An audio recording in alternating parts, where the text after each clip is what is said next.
नमस्कार, we Hindustan news में आपका स्वागत है। उत्तर प्रदेश विधानसभा चुनाव 2022, फिर वादों की बारात, फिर हमने ये किया, हम वो करेंगे। होना भी चाहिए, यही लोकतंत्र है। लोकतंत्र का पर्व है। हम और आप उन व्यक्तियों को चुनेंगे जो व्यक्ति हमारे लिए विकास कार्य करेंगे।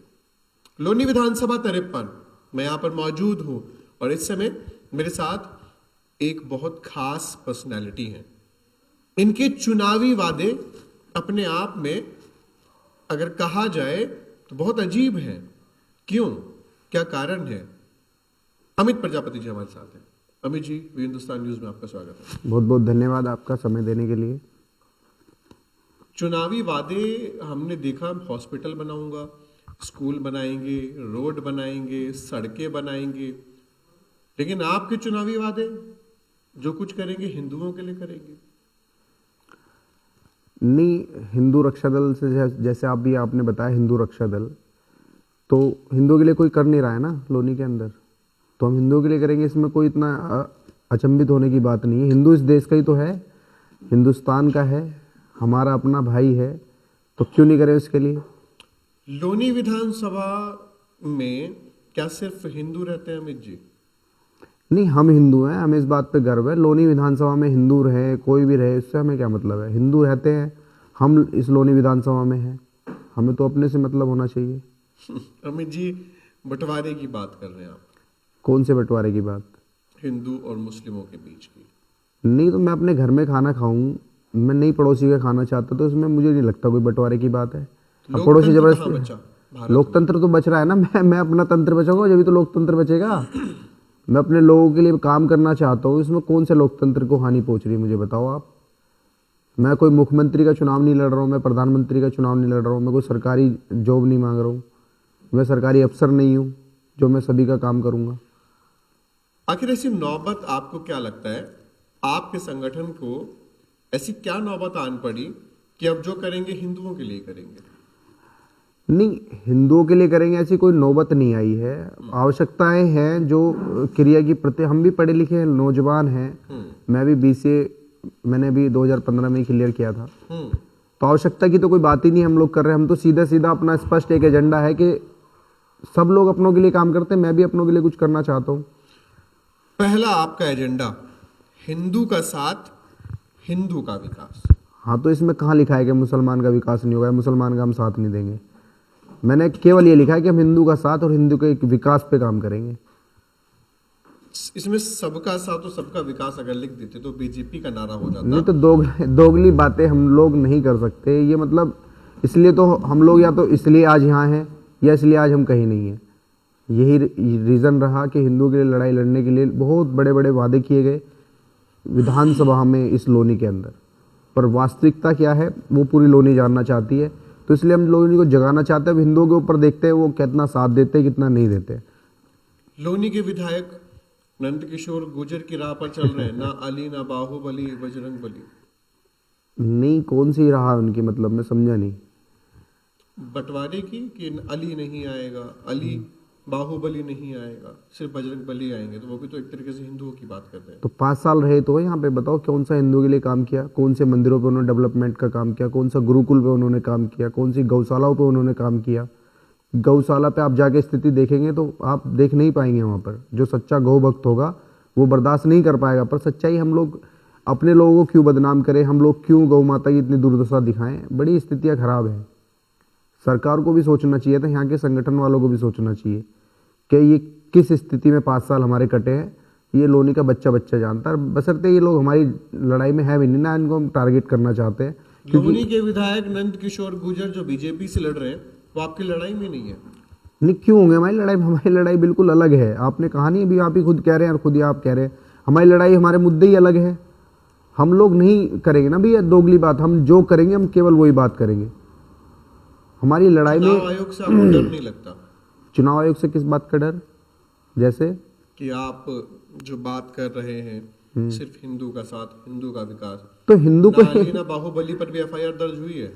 नहीं, तो ना अली ना बाहुबली, उन्होंने दर्ज किया तो उसका जवाब उन्होंने दिया होगा। अगर हम पे कोई मुकदमा दर्ज होता है तो उसका हम जवाब देंगे ना भाई। चलिए आपके एजेंडे की बात करूं। लव जिहाद से अपनी बहन, बेटी और मातृशक्ति को सुरक्षित करना एक विधायक का ये एजेंडा होता है। नहीं तो और किसका एजेंडा होगा? मतलब हम लोग नेता, पहली बात तो कह रहे हैं लोगों से, नेता नहीं, इस बार बेटा चुनना है। तो बेटा किसी बहन के साथ लव जिहाद नहीं होने देगा, ये मेरा विश्वास नहीं, मेरा संकल्प है। तो मैं नेता नहीं हूँ, कहाँ से मैं नेता लग रहा हूँ लोगों को मुझे नहीं पता। मैंने कभी भी नेता अपने आप को माना ही नहीं। मैं तो एक बेटे के रूप में, भाई के रूप में काम करना चाहता हूँ। लोनी की जनता तय करे कि वो मुझे किस रूप में देखना चाहती है। मैं बिल्कुल काम करने के लिए तैयार हूँ और स्पष्ट बता देना चाहता हूँ, लव जिहाद कोई छोटी समस्या नहीं है। मैं जिहादी मानसिकता ही लोनी से ख़त्म करना चाहता हूँ, चाहे उसके लिए ताकत मिले चाहे ना मिले। हम लोगों को फ़र्क नहीं पड़ता है। हम हिंदू हैं, हिंदू ताकत में रहेगा, ताकत में होना चाहिए लोनी के अंदर। ये हमारा अपना एजेंडा भी है। और हिंदू कमज़ोर ना रहे लोनी के अंदर, ये हम सोचते हैं तो क्या गलत सोचते हैं मुझे बताओ। कोई हिंदू कमज़ोर ना हो, कोई हिंदू को प्रताड़ित ना करे, कोई गौकसी करने वाला लोनी में ना रहे, कोई लव जिहाद करने वाला मानसिकता के लोग ना रहे, तो हम क्या गलत सोचते हैं बताओ। किसी को हम कह थोड़ी रहे हैं कुछ। अमित जी, बहुत सरल शब्दों में आप वो सब कह जा रहे हैं जो संवैधानिक तौर पर कहा जाए मान्य शायद नहीं होगा। आप उस बंटवारे की बात कर रहे हैं जो बंटवारा समाज में नहीं होना चाहिए। सिर्फ हिंदू, सिर्फ हिंदू, सिर्फ हिंदू। नहीं तो मैंने चिकित्सा की भी बात की है, मैंने रोजगार की भी बात की है, मैंने यहाँ पर चिकित्सा की बात कर लें। अभी आपके मौजूदा विधायक हैं जी, तो नंद किशोर गुर्जर कह रहे हैं कि कोरोना काल के दौरान इलाज हमने की, कोरोना काल में एक भी मौत कोरोना से नहीं हुई। और वो यहाँ तक कह रहे हैं कि लोनी में हमने हॉस्पिटल बनवा दिए। तो आप भी तो दो शब्द बताएं। मैंने पहली बात आपको बताया कि कोई हमारे उस रास्ते में ही नहीं है। आप बार बार उनका जो नाम ले रहे हैं, मुझे नहीं समझ में आ रहा कि क्या आप देख रहे हैं उनके अंदर। वो मैंने बताया ना, वो इस लायक ही नहीं है कि मैं उनकी बात भी करूं। वो भी लोनी का कोई भी एक प्रत्याशी ऐसा नहीं है जिसकी मैं अपने एजेंडे में मैं उनको लेके आऊँ, ना मैं उनको टारगेट करना चाहता हूँ। फिर भी लोनी के अस्पताल नहीं तो पता है ना, लोनी में मुझे बताएं, मैं मतलब शब्द नहीं है मेरे पास में, कोई सा शमशान घाट ऐसा नहीं बचा था जहां पर परिस्थितियां ऐसी ना हो। लाशों के ढेर देखे लोनी ने, जो वो कह रहे हैं कि कोरोना से एक भी मौत नहीं हुई है। कोई सा गांव नहीं बचा जहां पर लोगों को इलाज नहीं मिला। इलाज ना मिलने क्वारंटाइन सेंटर थे पर वहां सुविधाएं नहीं थी। एक जानवरों की तरह व्यवहार किया गया। हमने एक यहाँ पे एक सेंटर है जो आश्रय स्थल जिसको बोला जाता है, 50-60 कमरे उसके अंदर है। वहाँ पर बाहर प्रदेश से आए हुए लोगों को इस तरीके से भेड़ बकरियों की तरह भर दिया गया और सुबह शाम केवल एक खिचड़ी का खाना उनको दिया गया। वो वीडियो भी हमारे पास है, सारे सबूत हमारे पास है। पर हम लोगों ने जग जाहिर इसलिए नहीं किया, मैंने कि अपना आप है, कर्म है, सबके सामने आएंगे, ऐसी बात नहीं है। जैसी करनी वैसी भरनी, सबको भोगना पड़ेगा। कोई सुविधा आज देख लो ना, आज बता दो कोई मुझे कि अगर कोरोना से कोई पेशेंट मिलता है लोनी के अंदर तो उसको कहाँ रखा जाएगा? कौन सा ऐसा अस्पताल है, कौन सा ऐसा आईसीयू बेड है, कौन सा वेंटिलेटर यहाँ पर उपस्थित है? क्या सुविधाएं है लोनी के पास में, मुझे बताओ। लोनी में अगर कोई बच्चा है या कोई बड़े बूढ़े जो लोगों की माँ है, बहनें हैं, वाइफ है, कुछ भी है, वो अगर गंभीर बीमार होते हैं तो नंद किशोर गुर्जर के लोनी के अस्पताल में इलाज करवाते हैं। मैं दूसरों की क्यों बात करूं? मैं खुद भी भाई साहब दिल्ली आता हूँ, मैं जीटीवी जाता हूँ। मेरी बेटी है एक छोटी सी 1.5 साल की, पूरा ट्रीटमेंट उसका दिल्ली चला है। लोनी में है ही नहीं कोई सुविधा। डर लगता है लोनी में जांच कराने से भी। पता लगे एंड टाइम पे उन्होंने बोल दिया दिल्ली लेके जाओ। दिल्ली थोड़ी दूर थोड़ी है, जीटीवी जाने में समय भी तो लगता है। तो इसलिए हम पहले ही अपने आप को, मतलब दिमाग बंद चुका है लोगों का यहाँ पे कि हमें जीटीवी ही जाना। जीटीवी ही लोनी का हॉस्पिटल है ऐसा लोगों को लगता है, पर सच्चाई से वो मुकर रहे हैं। जीटीवी दिल्ली का हॉस्पिटल है। जीटीवी दिल्ली का हॉस्पिटल है, लेकिन लोनी वालों को लगता है उनका है, उनका अपना बन गया अपना बन गया है। अच्छा, एक बात और बताएं, क्योंकि लोनी में कई ऑप्शंस हैं लोगों के पास, कई प्रत्याशी हैं जी। एकमात्र आपको कोई क्यों चुनेगा? भाई स्पष्ट है, देखो कुछ लोग तो, टेबल होती है ना एक तरह से, पार्टियों की टेबल होती है, उस टेबल पे कुछ आता है कुछ जाता है और वहाँ पर वोटर का फैसला हो जाता है कि ये वोटर किस तरफ वोट देगा। एक तो मैं उस वोटर को चेताना चाहता हूँ कि अब अपना वोट इस तरीके से नहीं बेचना है कि कोई दूर दराज लोग बैठ के आपकी वोटों का सौदा करे। तो इसलिए हम लोग बिल्कुल निश्चिंत है, लोनी को जगाने का प्रयास कर रहे हैं। दूसरा, आपकी मीडिया है, पर मैं कि फिर भी कहने से नहीं चूकना चाहता हूँ, आप लोग एक सच्चाई दिखा रहे हैं लोगों के बीच में जा जाके। पर मीडिया को इस तरीके से लोग मैनेज कर रहे हैं कि जो मीडिया दिखा रहा है वही सच है, क्योंकि उनके पास बहुत पैसा है, बहुत सारी पब्लिसिटी वो लोग कर रहे हैं। जो झूठ है, फरेब है, इससे बचने का लोगों को काम करना है, बिल्कुल धरातल से जुड़े रहना है। हिंदुस्तान न्यूज ये ऐसा न्यूज चैनल है नहीं, आप मेरे साथ, मैं लोनी वालों को बता देना चाहता हूँ कि आप एक अच्छा इंटरव्यू मेरा आप ले रहे हो, उच्च स्तर का आपका चैनल है। अगर आप मेरा इंटरव्यू ले रहे हो तो लोनी वालों को ये समझ जाना चाहिए कि आप एक धरातल पे काम कर रहे हैं, क्योंकि आप ही मेरे पास आए और अच्छी व्यवस्थाओं के साथ आप मेरे पास आए, अच्छा चैनल, आपका बड़ा चैनल है, तो लोनी वाले अपने आप समझ जाएंगे वी हिंदुस्तान वाकई में एक धरातल पर और एक कांटे की टक्कर मैं कह सकता हूँ आप प्रत्याशियों के बीच में जाकर ले रहे हैं, सच को जानने का प्रयास जो आप लोग कर रहे हैं। दूसरा मैं ये कहना चाह रहा था, कुछ प्रत्याशी ऐसे हैं जिनका अपने नाम के बचाने की बड़ी चिंता है। उन्होंने 20-20 साल लोनी में राज किया, नाम बचा रहे, वो इसलिए अब चाहते हैं कि दोबारा हम लोनी के अंदर स्थापित हो, जबकि ऐसा मुझे नहीं लगता करना चाहिए उन लोगों को। मुझे लग रहा है वो लोगों का आशीर्वाद दे, हम जैसे युवाओं का आशीर्वाद दे, क्योंकि अब भविष्य हमेशा उनके हाथ में रहे ऐसा संभव नहीं है ना। उन्हें आगे आना चाहिए और हम जैसे युवा साथी जितने भी लोनी के युवा हैं उनको मौका मिलना चाहिए। तो उनके लिए मैं ये इतना कहना चाहूँगा। और जो 10 साल से कुछ लोग राजनीति में हैं, उनको थोड़ा सा अपने नाम के लिए चिंता हुई, किसी को विरोध जताना है इसलिए वो चुनाव लड़ रहे हैं। और एक व्यक्ति है, अगर मैं उसका नाम भी नहीं लूँगा, पर जो लोनी का इस टाइम कहते हैं ना कि एक बड़बोला है, बहुत ज़्यादा बचपनी हरकतें कर रहा है, चाचा बतौले। हाँ, चाचा बतौले उन्हें कह सकते हो, उसको वैसे ही हम गिनती में नहीं लेते, उन्हें तो कोई इतना बड़ा इशू नहीं है। तो हमें प्रत्याशी चुनने का सिर्फ यही कारण है कि आप प्रत्याशी को चुनने से पहले उसके बारे में जानना बहुत ज़्यादा आवश्यक है। आपने 10 साल देखा, एक को 20 साल देखा, एक को 5 साल देखा, मुझे तो देखने का मौका ही नहीं दिया ना आपने। मैं पिछली बार हिंदू रक्षा दल की खासियत क्या रही है? हिंदू रक्षा दल ने किया क्या है? हिंदू रक्षा दल ने क्या नहीं किया हिंदुओं के लिए, मैं ये जानना चाहता हूँ, और खासकर इस लोनी के अंदर। जैसे आप भी हंसोगे कि ये एक विधायक के काम नहीं होते, पर मैं पिछले 8 साल से लगातार लोनी के जितने भी धर्म स्थान हैं, हमारे मंदिर हैं, उनमें जाके अपने युवाओं को जागरूक करने का काम कर रहा हूँ। हालांकि वो वोटर नहीं है, वो सपोर्टर हमारे बहुत तगड़े हैं, उनको बचाने का काम। आप राम मंदिर की बात कर रहे हैं, यहाँ तमाम कितने मंदिर मैं आपको गिनवा दूंगा कि उनकी वास्तविक स्थिति क्या थी और आज क्या है। वो काम हिंदू रक्षा दल कर रहा है। जहाँ कहीं भी जो आप जिस भाजपा की बात कर रहे हैं, भाजपा के लोगों को भी आवश्यकता पड़ती है तो हम लोग उनके लिए भाई और बेटा बन के खड़े रहते हैं। लेकिन जो राम को लाए हैं, क्या लोनी वाले उनको नहीं लाएंगे? लोनी वालों को तो नहीं पता, पर हमारा बिल्कुल स्पष्ट है, लोनी वालों का भी स्पष्ट होना चाहिए। मतलब जो मैं पार्टी के जो मुखिया होते हैं, हम उनको एक तरह से कह सकते हैं, घर में एग्जाम्पल देना चाहूँगा, अगर पिताजी बहुत ज़्यादा हाई क्वालिफाइड हो तो बेटा भी हाई क्वालिफाइड थोड़ा बहुत तो पढ़ा लिखा होना चाहिए ना। हमारा मुखिया हिंदूवादी है तो मैं चाहता हूँ लोनी में भी लोग हिंदूवादी चुनेंगे। मोदी योगी से थोड़ी कोई हमारा बैर है, लोनी से सीट हिंदू रक्षा दल की होनी चाहिए। इस पर हम लोग काम कर रहे हैं और काम करेंगे भी, निश्चित रूप से काम करेंगे।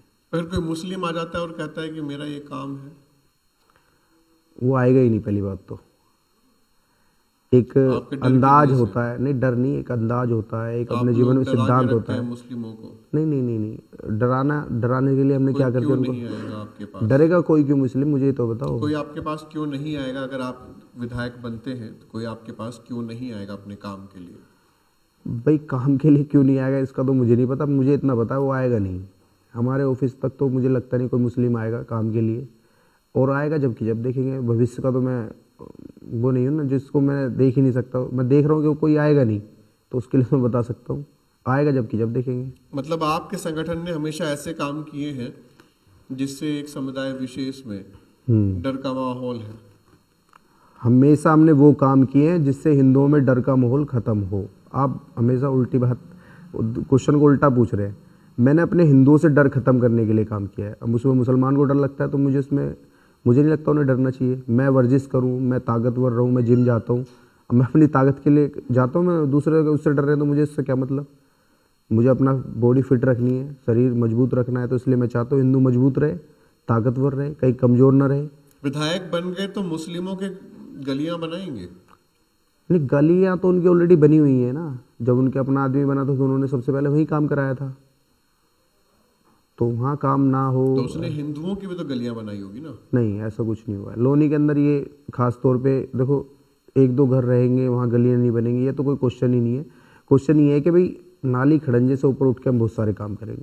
अपने लोगों के बीच में जाके हम उनको जगाने का और उन्हें समझाने का। लोनी को एक, जो लंदन लंदन चिल्ला रहे हैं, लंदन तो नहीं, मैं लोनी को लोनी ही बनाऊंगा और अच्छी लोनी बनाऊंगा, एक मॉडल बनाऊंगा और एक योजना, एक प्रोजेक्ट के तहत हम इस पे काम करेंगे। जिसको एजुकेटेड बंदे कहते हैं ना, कि जो लगना चाहिए कि हाँ ये लोनी है। अब ये क्या एक दूसरे के चक्कर में लड़ रहे हैं, इनको वो बाहुबली, मैं अली, सब अपने अपने घर में बाहुबली है। अपने घर में रहो भाई। जब हिंदुओं की कोई आफत आती है, कहीं बात आती है, अब आप एक बात बिल्कुल स्पष्ट समझे, चैनल पे मैं आपके बिल्कुल जिम्मेदारी के साथ कह रहा हूँ, जब लोनी में जातिगत आधार पर लड़ाइयाँ होती है तो सब अपनी अपनी जाति का बिल्कुल झंडा उठा के पूरी ताकत से लड़ाई लड़ने का काम करो। चाहे मेरी भी कोई जाति है, मैं भी किसी जाति से हूँ, पर जब बात हिंदुत्व की होती है तो एक व्यक्ति नहीं दिखाई देता, एक बाहुबली नहीं दिखाई देता। तो ये कहीं ना कहीं सोचने वाली बात है ना। हम केवल और केवल हम हैं जो बात कर भी रहे हैं और हम करेंगे भी, और पिछले 8-10 सालों से हम काम भी कर रहे हैं। तो हिंदू इस बार जागरूक है, वो समझ रहा है कि हमें वोट कहाँ करनी है। देखिए, क्योंकि बात बार बार हिंदूवादी की हो रही है, तो कहीं ना कहीं वो वीडियो याद आती हैं कि जिसमें आपके यहाँ के मौजूदा विधायक मीट की दुकान के बाहर खड़े होकर के बोलते हैं ये नहीं चलेगी यहाँ पे, ये मीट की दुकान यहाँ नहीं चल सकती। मैं कुछ भी किसी पद पर नहीं हूँ, पर प्रशासन से जितना तालमेल हम लोगों का है, और प्रशासन कोई बाहर का व्यक्ति नहीं है, मैं भी यदि फ़ोन करके कहूँ कि ये काम यहाँ गलत हो रहा है, तो मैं आपको विश्वास दिला सकता हूँ कि वो काम निश्चित रूप से 1 सेकंड नहीं लगेगा, बंद होगा। तो उनके द्वारा बंद नहीं हो रहा है? नहीं, बंद नहीं, वो केवल लोगों को ये दिखाना चाहते हैं कि मैं विधायक हूँ। उनको स्वयं जाने की क्या आवश्यकता पड़ रही है? 4.5 साल कहाँ रहे आप? 4.5 साल आप कहाँ रहे? ये आपके चैनल ने बहुत अच्छी बात बताई कि ये ऐसा है वाकई में ही कि वो खुद जाके मीट की दुकानें बंद कराने का मतलब उनका कि लोगों में कोई सुनता नहीं है। हाँ, ऐसा लगता है तो उनकी कोई सुनता नहीं है, तो हमारी सुनेंगे, हमारे नाम से ही काम होगा। ये तो देख लो, इतनी बात तो तय। आप बोलते हुए रुक गए कि हमारे नाम से, हमारे तो नाम आपने से बोला मतलब काम होगा, हमारे फीलिंग ऐसे आ रही थी कि हमारे नाम से कांपते हैं। जो गलत करेगा वो आज भी हमारे नाम से कांपता है। कोई भी जिहादी मानसिकता हो, लोनी में अगर यदि उसको डर है तो अंदर खाने वो कह नहीं पा रहे हैं, पर सच्चाई ये है कि गलत व्यक्ति पोस्टर तक पर नहीं दिखाई देगा। राजनीति की तो बात ही छोड़ दो। इस लेवल तक उन लोगों को कैसे समझाएंगे जिनके खिलाफ, या कहा जाए जिनकी आप बात ही नहीं कर रहे? कैसे समझाएंगे कि वो आपके यहाँ ना आए?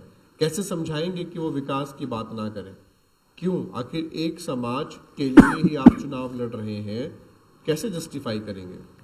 नहीं, जस्टिफाई करने के लिए मैं कह कहाँ रहा हूँ। मैंने बताया ना, मैं अपने हिंदुओं को मजबूत करूँगा। हॉस्पिटल खुलेंगे, मुझे पता है स्वतः ही हमारे लोग जाएँ ना जाएँ, वो लोग जरूर जाएंगे। स्कूल खुलेंगे, वो लोग जाएँ ना जाएँ, हमारे लोग जाएँ ना जाएँ, वो लोग जरूर जाएंगे। पर कुछ सिस्टम होगा, कुछ प्रोटोकॉल्स होंगे, कुछ अधिकार होंगे सभी के। क्या है, हॉस्पिटल वगैरह में अब आरक्षण सीरीज शुरू करेंगे? आरक्षण सीरीज नहीं, आरक्षण सीरीज नहीं, भेड़ चाल नहीं होगा ना, मतलब भेड़ चाल नहीं होगा कि भाई कोई एक विशेष समुदाय को सुविधा मिलेगी। सबके लिए अलग अलग व्यवस्थाएं की जाएंगी, ऐसा थोड़ी है। आपके स्टार प्रचारक कौन होंगे इस पार्टी के? क्योंकि बीजेपी में बता रहे हैं कि गरीब योगी आदित्यनाथ, अमित शाह और बड़े बड़े नेताओं की एक लंबी चौड़ी लिस्ट आई है उत्तर प्रदेश के चुनाव प्रचार के लिए। हिंदू रक्षा दल का स्टार प्रचारक कौन होगा? हिंदू रक्षा दल के राष्ट्र प्रचारक एक तो हमारे बड़े भाई, हमारे राष्ट्रीय अध्यक्ष रहेंगे पिंकी चौधरी। पिंकी चौधरी जो आप ही की तरह फेमस है। मेरी तरह कहाँ, उन तो उनका अपना अलग अंदाज है, अलग तरीका है काम करने का। वीडियो देखी जाती है कि नमाज क्यों कर रहे हैं, इनको हटाओ वरना हम हटा नहीं लेंगे। नहीं नहीं कहीं ना नहीं, कहीं ऐसा कुछ नहीं, अराजकता कुछ नहीं, गलत का ही विरोध किया होगा। कभी भी आप एक बार साबित करके दिखाएं कि हमने बेवजह किसी को परेशान किया। कहीं कोई गलत करता है तो उसकी आवाज़ हम उठाते हैं, केवल और केवल हम लोग उठाते हैं, वो विशेष समुदाय के लोग होते हैं।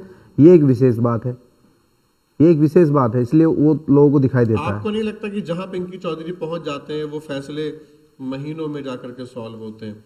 इंडिया गेट की अगर बात कर ली जाए, पिंकी चौधरी वहां पर गए थे तो कितना बवाल हुआ, इंटरनेशनल लेवल तक भारत की छवि खराब हुई कि हिंदुओं को मारने की और माफ कीजिएगा, मुस्लिमों को मारने की और काटने की बात इंडिया गेट जंतर मंतर से, माफ कीजिएगा, जंतर मंतर से उठी। तो अराजकता ही फैलाना काम है।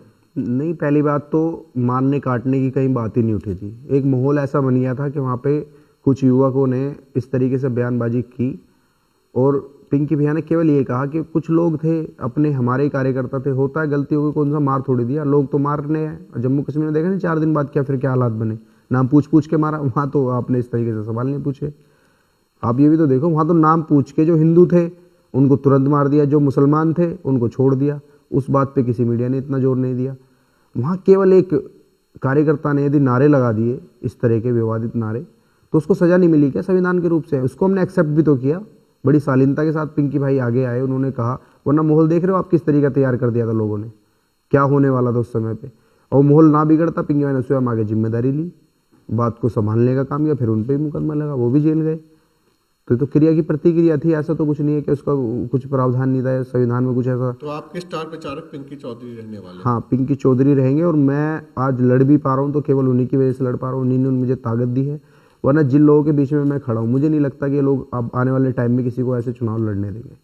हम लोग चुनाव लड़ रहे हैं, लोनी वालों को समझना पड़ेगा कि हम लोग चुनाव लड़ रहे हैं। 2017 में लड़ लिए थे, पर अब 2022 में अब चुनाव हम जीत रहे हैं। 2017 में कितनी वोट लेकर के आए थे आप? 2017 में असल में कोई रणनीति नहीं थी, कोई हमारी ऐसी योजनाएं नहीं थी। अक्टूबर नवंबर में हमारी तैयारी स्टार्ट हुई, और मतलब मेरी भी खुद की वोट नहीं थी और बहुत कार्यकर्ताओं की वोट नहीं थी, फिर भी हमें 4000 वोट के समथिंग अच्छी ताकत से हमें वोट मिले। जहाँ पर मैं ये कहना सकता हूँ, जो आरएलडी का दम भर रहे हैं कि इतनी सीट आएंगी उतनी सीट आएंगी, आपके बागपत से भी 2100 वोटों में लेट गए थे। कांग्रेस के प्रत्याशी 1100 वोटों में लेट गए थे। उस समय पे कुछ ना होते हुए भी, जिसमें लोग नहीं जानते थे, कोई चेहरा नहीं पहचानता था, 2017 में लोनी ने चेहरा देखा, अमित प्रजापति, फिर भी 4000 वोट हमें मिले। तो आप अंदाजा लगा सकते हैं कि अब इस बार हम कितनी वोटों से आगे रहेंगे। लोनी में अमित प्रजापति अपना प्रतिद्वंदी किसे मानते हैं? भाई प्रतिद्वंदी तो मैं सबको ही मान लूंगा, अगर वो एक बार पार्टी का पल्ला छोड़ दे और एक बार निर्दलीय मैदान में आ जाए अमित प्रजापति के सामने, तो आपकी प्रतिद्वंदिता सब खत्म ना हो जाए तो आप बात है, सिंगल टाइम में ही आपकी खत्म हो जाएगी। आप पार्टी छोड़ें और एक बार मैदान में आगे देख लें। तो प्रतिद्वंदी मैंने बताया ना, कोई है ही नहीं, ये सब पार्टी के बल पे लड़ने वाले लोग हैं। और जनता भी बेचारी क्या करे, पार्टी को देखती है, न्यूज़ वगैरह में देखती है, वो समझ नहीं पाती कि लोनी में चल क्या रहा है। लोनी में केवल आपको एक बेटे की जरूरत है, वो आपका बेटा तैयार है लड़ाई लड़ने के लिए। मैं तो कह रहा हूँ ये चक्रव्यूह लोनी का तोड़ना बहुत ज़्यादा जरूरी है। जिसको भी लगता है कि हम चुनाव लड़ सकते हैं, तो आओ एक बार निर्दलीय मैदान में, पता लगेगा किस में है कितना दम, कौन बाहुबली है कौन अली है, सबको देख लेंगे। अभी इनसे कोई लड़ाई झगड़ा नहीं करना है, अपनी लड़ाई हमारी स्वयं से ही है। सच बताऊं तो कि हमारे पास कितनी तक, जैसे मुझे कोई कंपटीशन जीतना है तो मुझे मेहनत करनी पड़ेगी, मैं अपनी मेहनत पे विश्वास रख रहा हूँ, मुझे स्वयं से ही लड़ाई लड़नी है। कितनी ताकत से लड़ेंगे ये देखना है। तो आपने पर्चा भर दिया और सक्सेसफुली पर्चा हो गया है जी, अब बस चुनाव चिन्ह आना बाकी है। हाँ 27 को चुनाव चिन्ह आएगा। चुनाव चिन्ह जो हमारा पिछली बार रहा है, मुझे लग रहा है वही चुनाव चिन्ह हमारा 90% चुनाव चिन्ह वही रहेगा। अमित प्रजापति जी, आपको बहुत बहुत शुभकामनाएं आपके चुनाव के लिए। और देखते हैं कि लोनी की जनता क्या वाकई में जो सिर्फ हिंदुओं के लिए ही काम करेगा, जिसको हिंदू के अलावा कुछ और दिखता ही नहीं, उसको चुनेगी। देखने वाली बात है। जी धन्यवाद आपका। और मैं तो जो लोनी की जनता से यही कहूँगा कि प्रत्याशी को चुने, पार्टी वगैरह इस बार लोनी में ना चुने, एक बार प्रत्याशी को मौका मिलना चाहिए। बहुत बहुत धन्यवाद अमित प्रजापति जी। तो अमित प्रजापति को आपने सुना, हिंदुओं के लिए ही काम करूंगा, मुस्लिम मेरे ऑफिस की तरफ झांकेंगे भी नहीं। वे हिंदुस्तान न्यूज़ देख रहे हैं आप।